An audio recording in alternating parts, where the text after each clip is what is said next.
are you not the Black Angel? We're recording and he's talking. Hello, which is appropriate. Hello, everybody, and welcome to the show. Now, I don't know who better to have with me as we honor World Mental Health Day than Dr.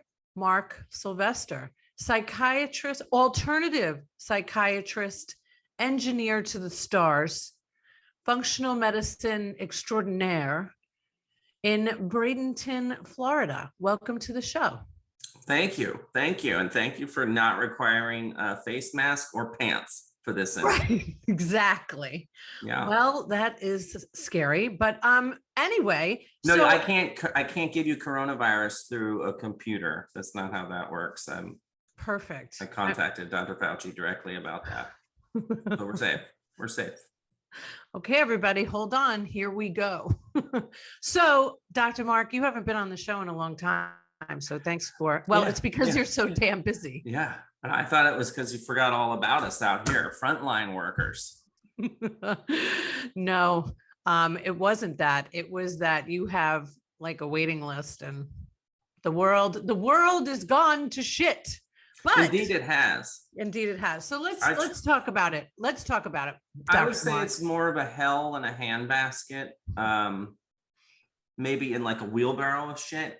It's so terrifying that my healthy defense mechanism is to make as much humorous jokes as I could possibly come out of a very dark, painful situation because we've been watching the body counts on TV and who's infected where and how this country's doing and the politics and the vaccines and the mandates and the social isolation and the distancing, all of the stuff that every person on planet Earth and probably even Tom Hanks in that movie Castaway has gotten, he's like playing for something.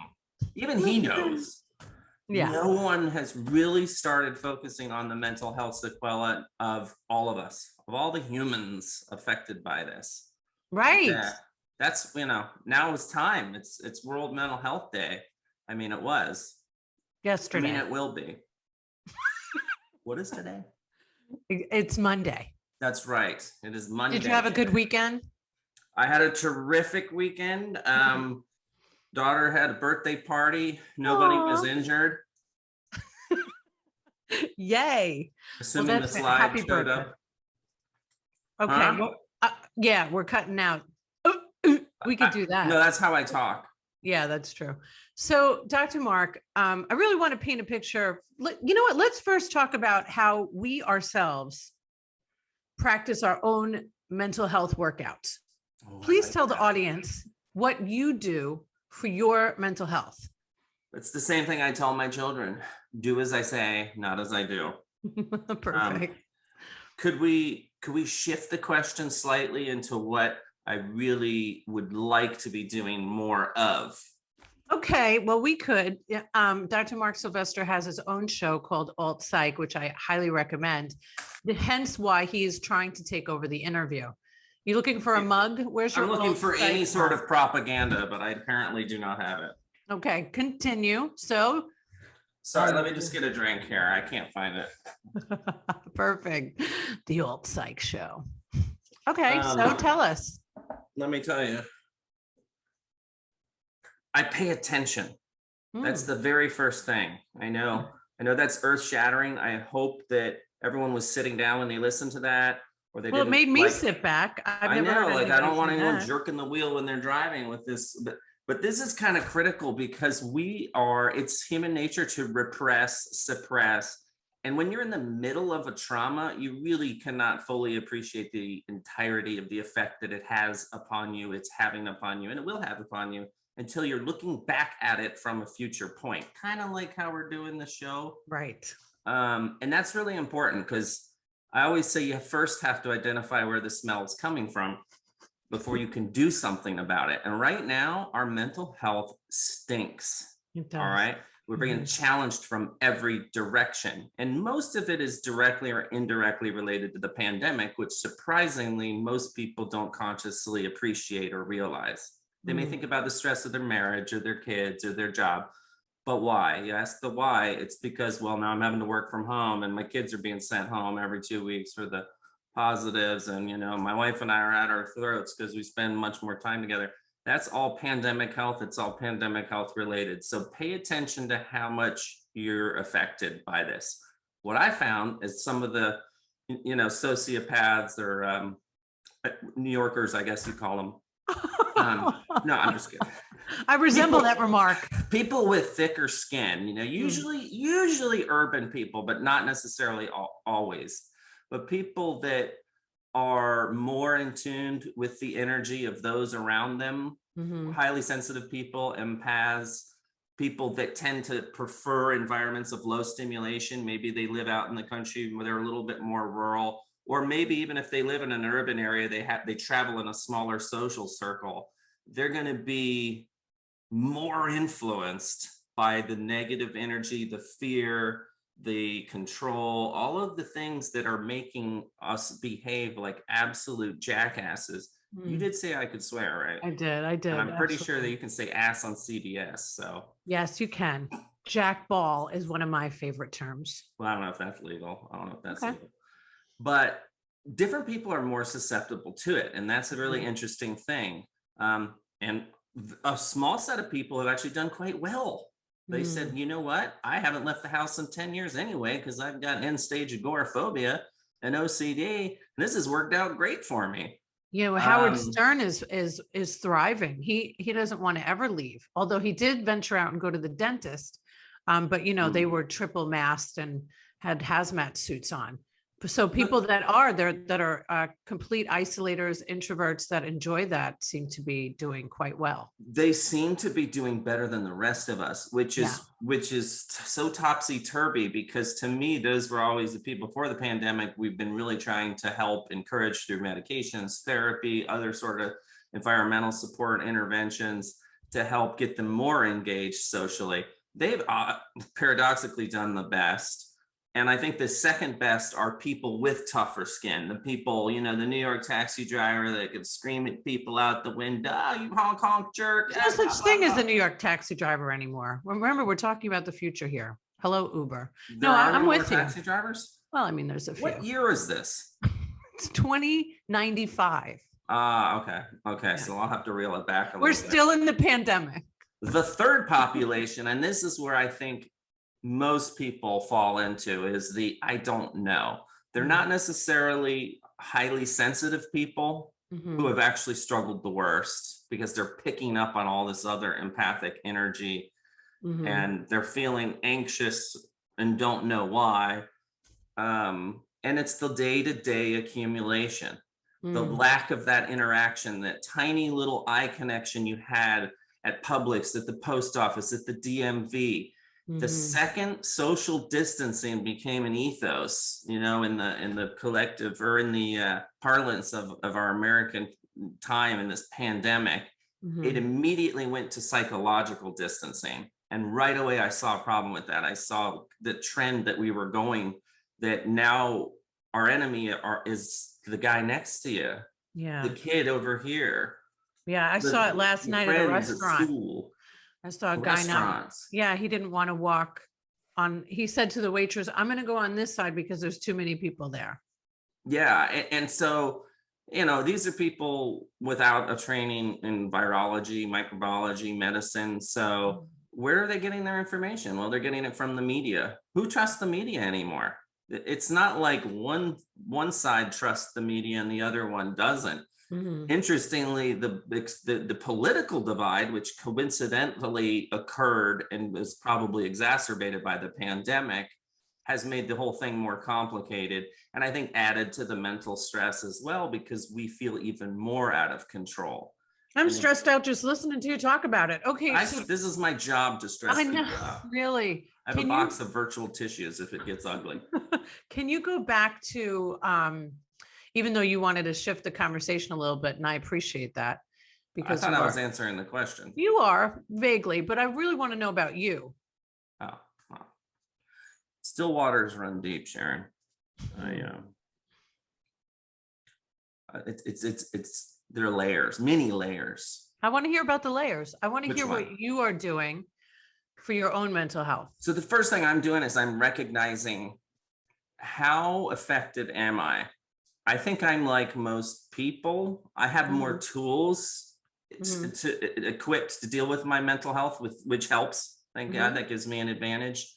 And I have medical education, Mhm. which has helped some, Mhm. Mhm. because I can kind of put into perspective certain aspects that I clearly know are right or I clearly know are wrong. And we're Mhm. not going to get into all the argument over the different treatments and the vaccines and the ivermectins and all of that. I'm talking about, when the pandemic was first announced and they said a 2-week lockdown and Americans went berserk. Yeah. Every doctor secretly going, 2 weeks. A pandemic is a 3-year thing. It is Yeah. there's no such thing as 2 weeks. We're in this for 3 years, always have been, always will be. I personally did not think a vaccine would be introduced as fast as it did, or at all, quite frankly. Mhm. But I thought, hey, great, maybe it'll short it by 6 months. But I knew we were in it for a long haul. So I mentally could help prepare a little bit more, whereas everyone else, it was like, well, hey, just another 2 weeks, just another 2 weeks, Right. and that's kind of a cruel thing to do. I used to, my brother used to do that with like $1 on a fishing pole. Every time I Yeah. get close, pull it away, pull it away. So that was hard for a lot of people. So I had some equipment, I guess, in Mhm. place to help process, cope, and I pay attention. Part of my training that's different than any other doctor, psychiatrists undergo psychoanalyst Mhm. analysis their entire career, basically, all through residency, internships, fellowships, twice a week. So we're the only people trained to really pay attention to what goes on inside me. And when you start doing that, you realize, wow, I'm losing it. I'm close to a boundary. I'm burning the candle. Our volume and our practice increased 20-fold. Huge adjustments. And so you have to recognize the boundaries, set them, and then have corrective measures, and then even anticipate um, the future, which is very, very hard to do during this pandemic. Then there's all the good stuff, which we did a whole podcast on, everything from getting into therapy, seeing a psychiatrist, making sure you get back out on the bike, exercise, swim, find out what really is cathartic for you. Maybe it's, What is really cathartic for you, doctor? hmm, I know I keep no, going back to you. my kids are probably the greatest sustainer, because one of my jobs is to you and I are old enough to remember the movie Life is Beautiful with Yes. Roberto Benigni, right? Yes. And as he's in this god awful situation, it's the proverbial Kobayashi Maru, an unwinnable scenario. Mhm. He and his child are certain to be going to the gas chamber in the Nazi concentration camps. And somehow it manages to be a beautiful movie Mhm. because, like Viktor Frankl's book itself, he always maintains an attitude of serenity, peace, calm, safety, and he Yeah. creates that for his child. So that is similar. I mean, I'm not as awesome as Roberto Benigni, because I don't know how happy I'd be when I'm marching off to be shot in an alley. Spoiler alert. Yeah, really. But the entire time his child is in his concentration camp, he's not horrified. His Right. dad is there to kind of protect him and say, make jokes. Buttons, they can't make buttons out of human. That's the craziest thing I've ever heard. So I find myself doing that a lot, and Playing with the kids. protecting my kids from the impressionable horror Right. of the world and all Right. of the things out there, Mhm. and the conflict, and not just the pandemic, but all the violence that's come out of it. Yeah. Yeah. What about, I know that you were playing volleyball for a time. I played volleyball last night for the You first time. did. Oh, Yeah, awesome. Good for yeah, you. it felt good. It felt good. Yeah, I'm always concerned, of course, about all of the healers that are healing others, that they're not taking enough care of themselves. Hence why I start with that, because I always, it's very difficult to encourage somebody else to take care of themselves when we're not doing it. Thanks And for pointing that out. But you have consistently been doing that. You've taken, I think we've all gone through this 25-year pandemic that we've been in, that we've taken little slumps where we've just, I don't know, stayed on the couch a little too long or watched maybe too many shows on Netflix and not gotten out in nature. But I think the toolbox that you mentioned is certainly one of the most helpful things, so let's talk about the toolbox, because I want to really make this World Mental Health Day, right? It comes once a year. We're going to need World Mental Health Day every day to have this discussion for the years to come, as he drinks out of his alt psych show cup, which I love. I mean, it's hard to do because it's backwards. The plugging is fantastic. Like my parts goes the other way. What else? I fixed that. You can do whatever you want. What else do you think has been something that you've because you said that you are listening and you're paying attention and you're observing? So that being said, and then the veiled compliment that you just gave me that was slightly undeserved, we all can do better. I'm doing my best, but frankly, I check in with myself multiple times a day. And there's two things I consistently come up with. Conclusion: one, I'm still not doing enough. And two, I'm not really sure how I'm doing as well as I am, honestly. And for me, it's because of the severity of emotions that are coming out of people right now. And normally, shrinks therapists, people are trained to have a certain clinical boundary. We certainly can take things home that are unusual or especially tragic or stuff like that. This has been heavy because everyone is really, really heavy with energy, really a lot of uncertainty, fear, negative confusion. And that does stick to you a little bit, and it's a little harder to wash off. So, we did a whole show on this generically for humans, like, oh, hey, music therapy, yoga, distraction, all kinds of good stuff. But the bottom line of that is find what works for you. And it may be like, for me specifically, I my other company is working with my hands, because when I work with my hands, this stupid thing shuts off, which I need, because this is what I use for my job. So when I'm working with my hands, I can be rebuilding cars, boats, motorcycles, trailers, and I am no longer a human during a pandemic on planet Earth in the year what year is it? 2095? 2025.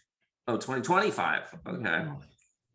So that works well for me. So when you find something, a lot of people notice a 20-minute brisk walk in the morning helps their anxiety the entire day.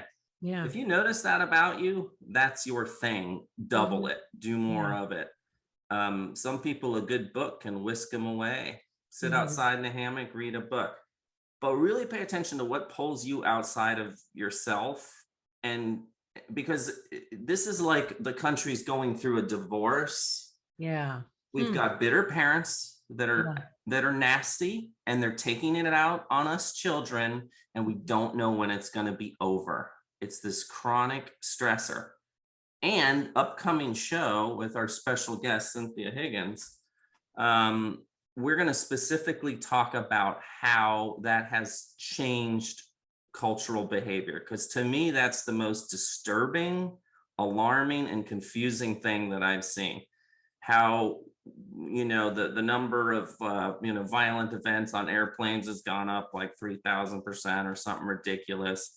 Not just the Karens screaming about the masks, but people are at each other's throats. They're fighting in Lowe's and Home Depot and these are people that wouldn't normally behave like this. This wasn't like, well, okay, these are bad people and this situation's caused them to act out more. No, we're all people. We're all capable of doing good and bad things. And we're all kind of showing our butt right now. Yeah.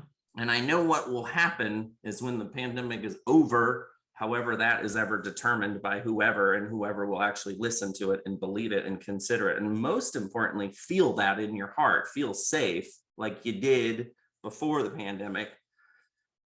I think we're going to forget all about it. We're going to forget the opportunity and the lessons. And that's why World Mental Health Day, has to be now, or was it yesterday?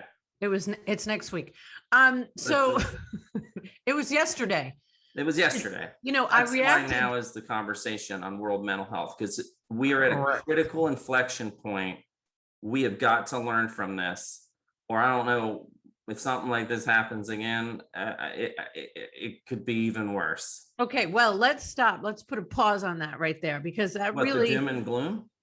No, the pause on something that you said that really made me, you know, take a breath, because I just said this 2 nights ago to my husband, that I'm very aware of the fact that people are going to forget, right? I don't hear many people talking about that. Right? So I've always said this line of like, I never forgot where I came from. And that's something for me. I can never get too ahead of myself, because I remember the times when I was, you know, addicted and homeless and recovering, you know, right? So it's so at the forefront of my mind that I can look at a person that is homeless today and not have that judgment, because even though it was 27 years ago, it's right at the forefront of my mind. Now, to me, I feel like that is like almost a superpower. It's a sacred gift, I call it. It is. Oh, I like that. Thank you. Yeah. That is a sacred gift. And I know that that's not what people have, because I also believe in this documenting, and I'm so glad that you're doing your show, because I could actually, if I don't remember what happened in October of last year, which would be shocking because it was 2020, but then again, I did have COVID, so I might forget. I could just go back and watch the shows that I did in October, and I will be able to see and witness the energy. But it's so at the forefront, like documenting and writing it all down, because I never want to forget this either. You know, I like to, there are days I just got back from a beautiful walk. Okay. I exercise and meditate in the morning. I'm one of those annoying people that do all the things, because I don't think it's annoying. I think it's awesome. And you're a trendsetter, and you're actually practicing what I'm preaching, since I'm busy to do that. So well, I'm doing it because you are busier. You have more children and a much busier practice. But now what the hell was my point? Okay. So my point was that as I was walking, I forget everything. And then I saw a mask on the ground. And, you know, I'm like, ooh, like I almost get like annoyed, like, damn you, mask. Well, you get triggered. Yes. I'm like, oh, I'm still in this pandemic. Like I forgot for just 25 minutes that I was walking, and 25 beautiful minutes. Beautiful, nature-filled, bird chirping minutes. So I practice it so much more, because although I can't live in this isn't happening, I don't engage in it, meaning I don't watch the news and I have no clue what the numbers are. Like I have the one number of like 700,000 plus people have died. I know that number. I don't need to see it every day. I don't need to do all the things that keep people angry. And what I concluded, and I've been saying this for a very long time, myself personally, somebody who has suffered in the past, I cannot afford to be angry. But you have a unique experience and a unique insight into recognizing what toxic anger will do to you. And that's extremely rare. And that's a gift. You're right. That's an absolute gift to recovery. The fourth group we should have talked about before, when we were talking about the different groups and kind of like how I've seen them cluster out and who's done really well and the average and the worst, were folks in recovery. Now, interestingly, folks in recovery did better many times because of the extra tools that they have, but more importantly, their insight and their daily checking in on themselves. Like, have I wrong, 10 step type of stuff. Have I wronged somebody? Constantly taking an inventory, having people say, hey, you know what, you're acting like a jackass. Is something going on with you? that is extremely helpful, especially if you trust them. Maybe if the guy at the gas station calls you a jackass, you might not like it. But so that group, folks in recovery, had tools they could immediately turn to when they felt their own center get more restless, irritable, discontent, things that they know are a threat to their serenity and ultimately their sobriety and recovery. But most people don't have anything remotely like this. They don't even have the insight. They're kind of almost like observers of their own behavior.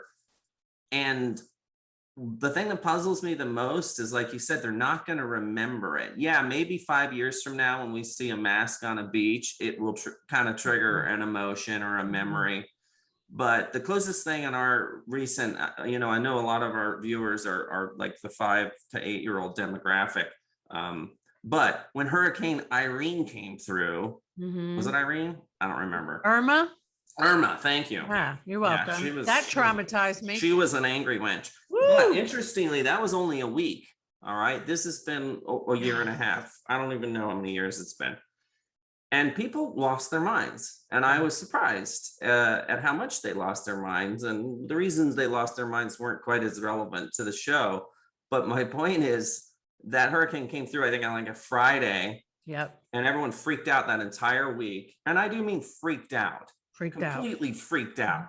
Yeah. Many people. It was bizarre. Monday morning, business as usual. Business as usual. Not me. I was cool as a cucumber. What hurt? Right. My greatest fear is that some similar thing will happen with the pandemic, and we'll miss the opportunity for discovering our own self-awareness, our consciousness, our ability to care for ourselves above everyone else, because no offense, you're not that important and you can be replaced. But if you're not here, you can't help anybody. You can't help. Put the oxygen mask on yourself before your infant. Right? Well, counterintuitive. I'm really enjoying this. Like, I'm really into this conversation, doctor. Really? That's not the stuff you say to butter up your No. I don't think I've ever said that to anybody, actually. So the reason why, the alt psych show, is because is that in there again? It is in there, shockingly. All right. It's the alt psych show, if anybody hasn't heard. When I in 2019, when I released that book, I didn't realize how much trauma I had pushed down myself. And I wasn't able to almost as clearly recognize how all of it affected me in different ways, in different relationships, and in different work environments, and toxicity, maybe how I talked to staff members, or right. So it was all, I've been calling them little baby traumas, that I kind of sprinkled around, throughout those 20. That's brilliant. It's brilliant. Well, thank you. But it's really, so I'm so conscious of that now. And I feel like it was such a gift that just happened in 2019, right before the panorama, where I started really diving into learning more about trauma, and how the more we pretend it's not happening, or we just stuff it down. And, because I see, just like you do, and listen, I just mentioned how I was doing my walk and was in blissful non-pandemic world and saw the mask. But I do see a lot of people like, but pandemic, like, oh, come on, get over it. This is no big deal. And no. It's so extreme, right? Like, people are either like I saw 2 people walking with masks yesterday and gloves outside. I was like, extreme. And then there was us, who we were on our way to our favorite restaurant. Well, they're coping. So they're different coping strategies, and you don't know other people's issues. Right. Quite frankly, there are people that wear masks and gloves all the time. I have an uncle who's got Down syndrome, and I've never seen his hands. He always has gloves on because it's a sensory thing for him, or someone else who may have cancer who's wearing them.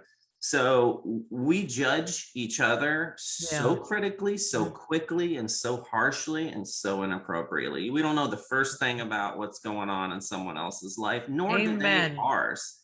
But you had the gift of hindsight to look back and see those many traumas. But did you, while you were going through them as well? Right. So No. we're still in the middle of this Right. trauma, Yeah. which makes it even harder to wake up to. Yeah. So two options. One, when the pandemic is over, Mhm. then maybe we do get the gift of hindsight and learn something from it. Or two, Hurricane Irma phenomenon. No, the people are going to want to repress it, like you said. And Yeah. as we know with trauma, time does not heal that wound. It will resurface its ugly face, and you're going to have to deal with it sooner or later. I think we got to find something good to come out of this pandemic. I think one of the greatest possible gifts is similar to your recovery example, that this has extruded us in a direction to really force people, anyone, just like it forced us to do this online thing and everyone to convert to telehealth. It's going to force us to really pay attention to our own mental health, our own limits, our own boundaries, our own self-care, our own spiritual practices. What is feeding our soul, so that we can, at the bare minimum, return to the people that we were already kind of unhappy with before the pandemic. Yeah. And now we're going to be better off because of it. That's the future I want to see. Like you're talking about, how the gift of recovery has changed you in a way that you would have never achieved had you not been through what you've been through. Oh, I'm so right there. And I'm really holding on to hope for everybody, that they do start almost taking like a daily inventory of how they're doing, and how they're speaking to somebody, and how realizing that everybody, it's like I'm watching people just walking around on nerve endings, like, Yeah, walking on eggshells. Yeah. oh my goodness. And so I'm like extra nice to people, extra kind to everybody. And I think that really right now seems so simplistic, but it's like so vital, right? Or it's what the shrinks call reaction formation. I think How about those we all shrinks? need more kindness is the message there. But I also like your 10 step thing. When I said I'm surprised I'm doing as well as I am, my 10th step type of activity that I do mentally, which I usually kind of do towards the end of the day. We should tell people what this is, so anybody that's listening or watching that doesn't understand the I 10 figured it was step. just you and me. Yeah. Well, it might be. Continue to take personal inventory, and when we were wrong, promptly admitted it. Yeah. 10 step practice is kind of something that people usually do at the end of the day, where they review their day and the interactions that they had with everybody. And they basically said, where could I have done better? Where did I fall short? Where do I owe somebody an apology? There was one particular case the other day, which personally, I didn't feel it was anything that I had, like, I didn't snap and scream at someone for not wearing their mask or whatever. It was actually regarding a patient. But those types of things, and I didn't have to wait till the end of the night. I kind of quickly figured out this person had misinterpreted a question. And like you, I'm terrified of holding on to a toxic emotion, because I know what it can do within me. And I know how important it is to catch it quick and release it, because drinking poison and expecting someone else to die doesn't work. So if you make a mistake, or even if it's not a mistake, if someone misinterprets it, promptly admit it. Now, whether or not they're going to see you as wrong, like if someone screams at you for not wearing a mask at Publix, and let's say I say, oh, geez, I'm sorry, I forgot. And they continue to berate me. That doesn't bother me, because I made an attempt to make them feel more comfortable by wearing a mask, which may or may not be my choice. That is really important now more than ever, because otherwise we get stacking. And now you get people that absolutely, like, you have to tape a guy with duct tape to a plane seat. Really? Oh, I know. And at the end of the day, is he going, whoa, I can't believe I did that? Probably not. Probably not. It's been pretty extreme. I never had the experience. I'm grateful. Maybe I shouldn't say this because it's going to happen to me. No, not one person has ever said anything to me about wearing a mask or not wearing a mask. I've gotten into no confrontation. So I would like They to recognize your celebrity. Yeah, right. No, I really do think it's a part of my energy. I don't think I attract that energy. And I think that it helps me that I believe that. I will continue telling myself that. But I do think that if you have a positive kind of light and show people in your eyes even that you are not an enemy and you are not here to do anything but maybe say hello and ask how you're doing. My husband just said to me the other day, why do you say hello to everybody? I'm like, because I'm an introvert. You have to now more than ever. I am. You have to now more than ever. We're all little scared children. We're all little creatures. We're all little, mammals spinning around on this rock at 66,000 miles per hour, hurtling through time and space, tethered to a burning sphere by an impossible force in an unfathomable universe. We're not that important. What matters is this right here. Yes. This conversation between you and me. And then the next conversation. And it's critical for our souls to say hi to a stranger, to say thank you to the bag boy, to not be a supreme dick at the post office. That is what we need more now than ever. I mean, it sounds like some 70s hippie stuff, make love, not war, but this is a different fight. This is a fight for our souls, for our humanity. And we're watching it getting sucked down the drain. As much as I'd like to blame, am I allowed to say social media? You can say whatever you want.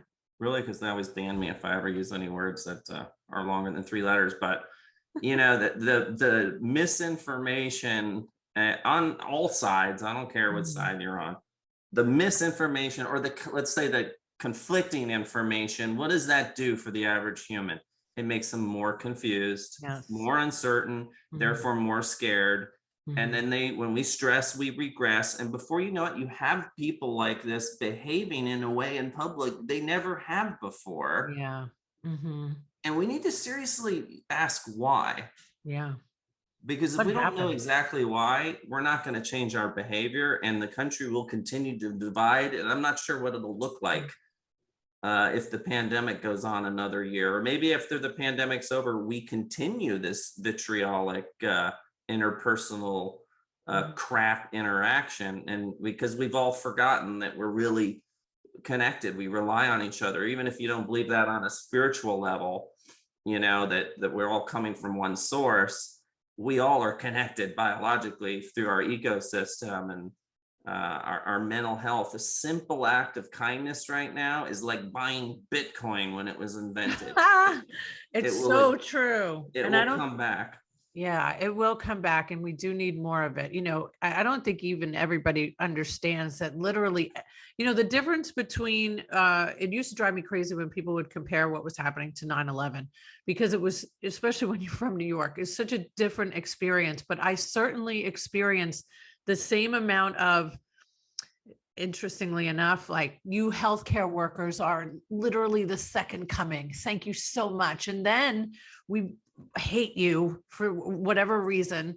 And then we love all of our first responders, and then like we hate them. Right. Yep. And this anger it started like kumbaya. Like, I remember everybody holding hands everywhere we went and crying and going to the fire stations and leaving flowers and gift cards.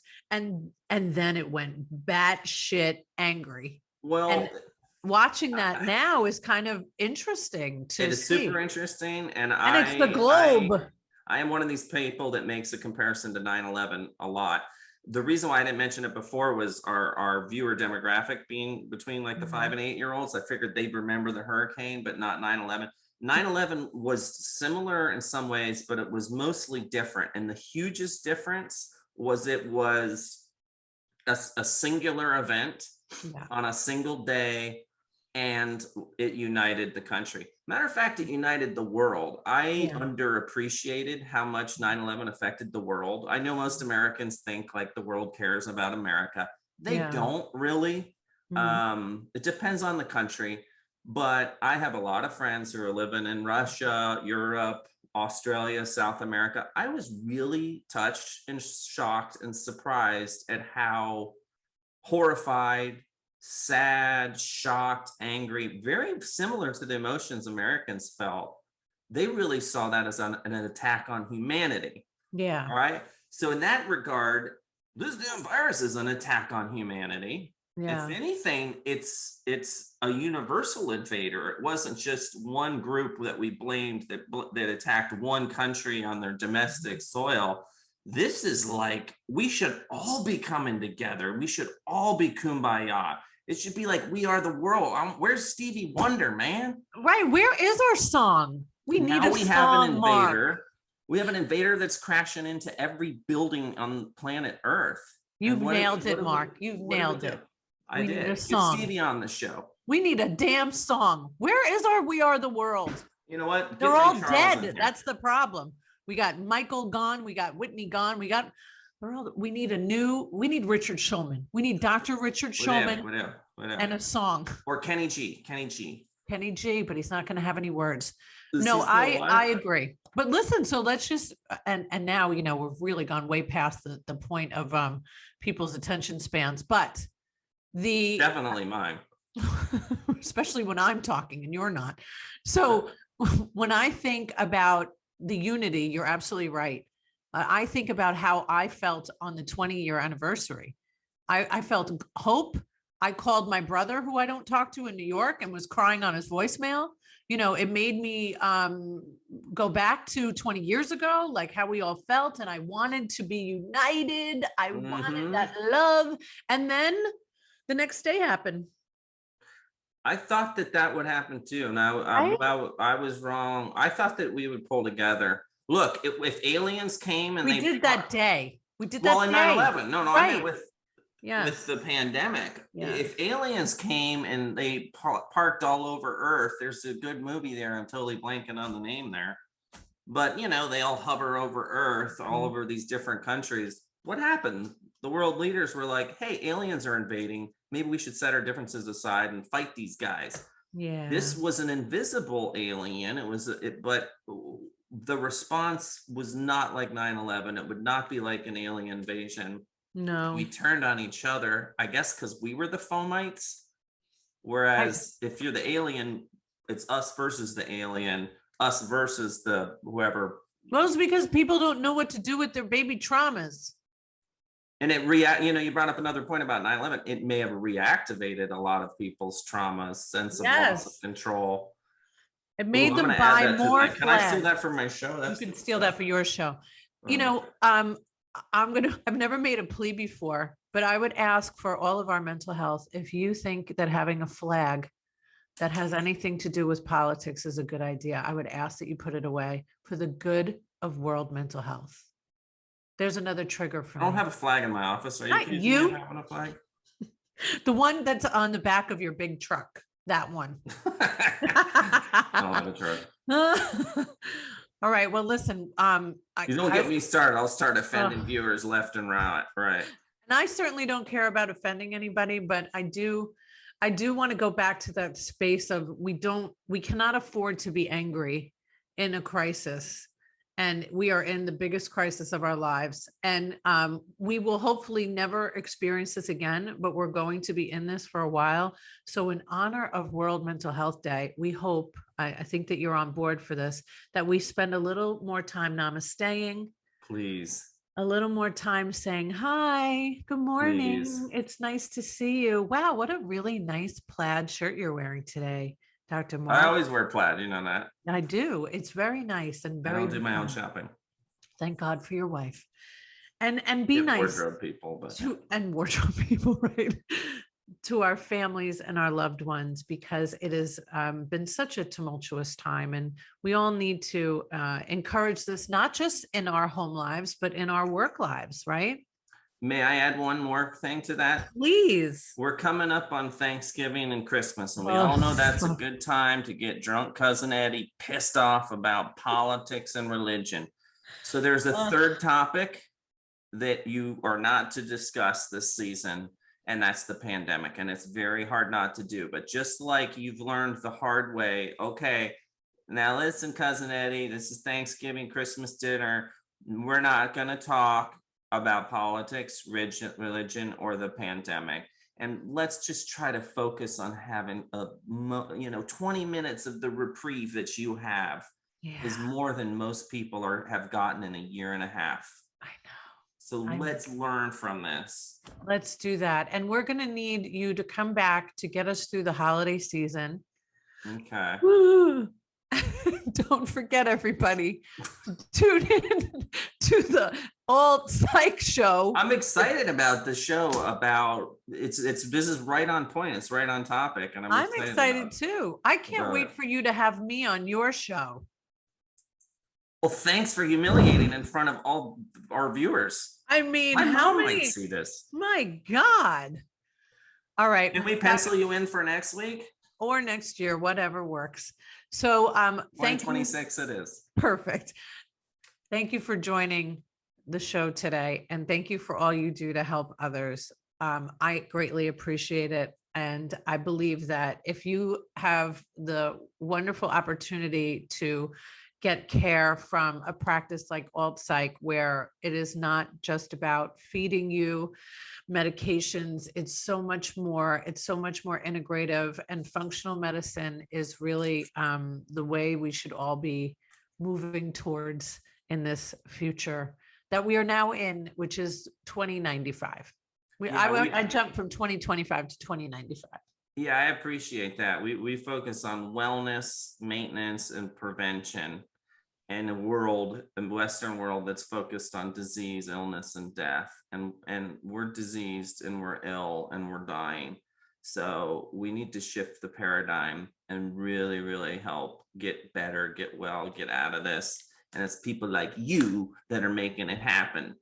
And we love you, everybody. And if nobody has said a kind word today to you, you are not alone in this. We are all actually, as cheeseball as it is, in this together. Mm-hmm. And there is hope. So hang on. Yep. And we're struggling along with you. We're right there. Misery loves company. That's right. But we be some good company. Peace out, everybody. Peace on earth and peace on you. Oh, that didn't come out right. So don't forget, if you mention that you have seen the show or listened to the podcast, Thai Technology, 3 months for free.